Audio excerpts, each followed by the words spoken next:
पावटने करो स्वर्गाचे निशाणे. आम्हाला आमचा मनुष्य भेद कळला आहे, त्याच्यातून सच्चिदानंद पदवी घेऊ शकतो. पण तुकोबाराय म्हणाले, तुका म्हणे पावटने करू स्वर्गाचे निशाणे.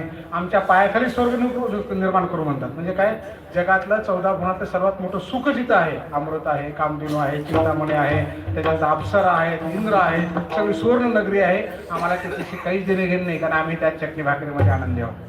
तुका म्हणे पावटने करू स्वर्गाचे निशाणे. आमच्या पायाखाली स्वर्ग असेल म्हणून तुकोबाराय म्हणाले ना, न लगे मग ते धनसंपदा.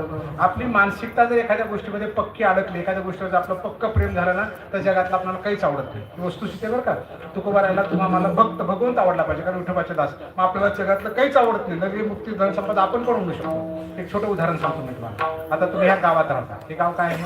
खेडेगाव आहे, बरोबर आहे. समजा मी तुम्हाला म्हणलं, चला छत्रपती संभाजीनगरला आपली गाडी आहे, चला मी घेऊन सोडतो, तुम्हाला घेऊन जाऊ आपल्या घरला. आणि अभिमानाने तुम्ही माझ्या गाडीमध्ये बसते आनंदाने. मी तुमची सगळी व्यवस्था केली, 3 टाइम चहा, जेवण, खाणं, नाश्ता सगळा. तुम्हाला टीव्ही दिली, मोबाईल दिला. किती दिवस राहतो गाडीवर माझ्या घरामध्ये, एसी मध्ये? आणि तर झोपडं आहे ना तुझ्या गावामध्ये, पत्र्याचं घर आहे ना. खरं सांगा, किती दिवस राहता?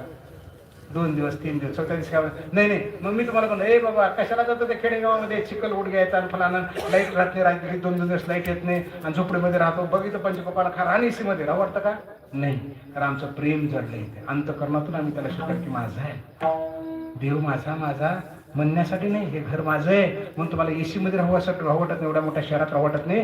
तुमच्या तिथे वाटतं. अगदी तुकोबाराय म्हणतात, आम्हाला स्वर्गाशी काही देणे घेणे. आमचं झोपडं आहे ना, ज्या सुखा कारणे देवला वैकुंठ सोडून संत सदन आहे, तोच आमच्या झोपडीमध्ये येतो. कारण आम्ही एवढं प्रेम निर्माण केलं की आम्हाला जगामध्ये दुसरं काहीच आवडत नाही. जसं तुम्हाला माझं घर 2-3 दिवसांत 100% आवडत नाही, तर म्हणता नाही, मला माझ्याच घरला द्यायचं. कसं झोपडा असो काय असो, विना लाईटचं घर असलं तर माझं चालतं, चिरटं चाललं तर माझं चालतं. कारण तिथं प्रेम जडलेलं आहे. आणि अगदी हे प्रेम भक्तीमध्ये जडलं की स्वर्गाची चिंता वाटत नाही, कशाची वाटत नाही. कारण का, तो दिवस वैकुंठात राहत नाही ना. भूमी वैकुंठी नसे विवेक भानुभूमीचे, परियुग्यांचे मानसे मुरडून जाय. तिथंच राहत नाही तो. नामदेव कीर्तन करीन पुढे नाचे पांडुरंग, तिथंच नसतो.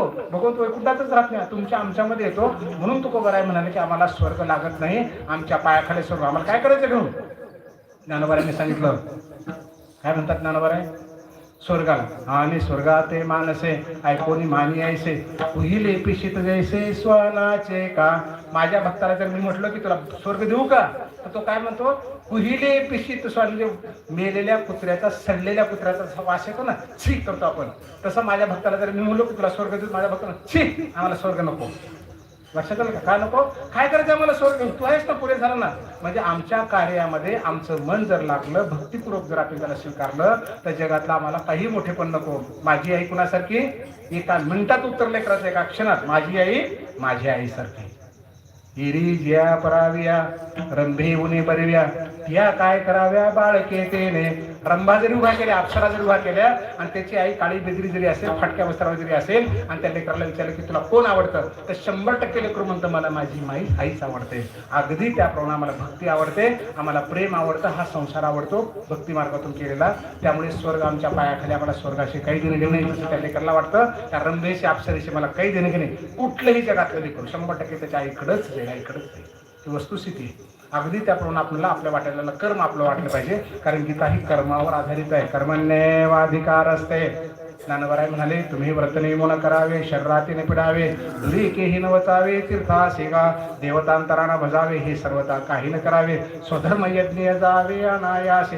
देव करू नको, तीर्थयात्रा करू नको, पण तुझ्या वाट्याला जे कर्म आले ते प्रामाणिकपणे कर. तू गायन करतोस ना, अंतःकरणातून कर, माझ्यासाठी कर, लोकांना दाखवण्यासाठी. कीर्तन करतोस ना, माझं कसं झालं कीर्तन, नाही त्याच्यासाठी करू नको. माऊली तुम्हाला आवडलं काय, तुम्ही ऐकत आहे की माझे कीर्तन, गायनाचार्य, मृदंगाचार्य, सगळ्याला भगवंतांनी काही ना काही अंग दिले, तर त्या अंगाचा सदुपयोग करायचा.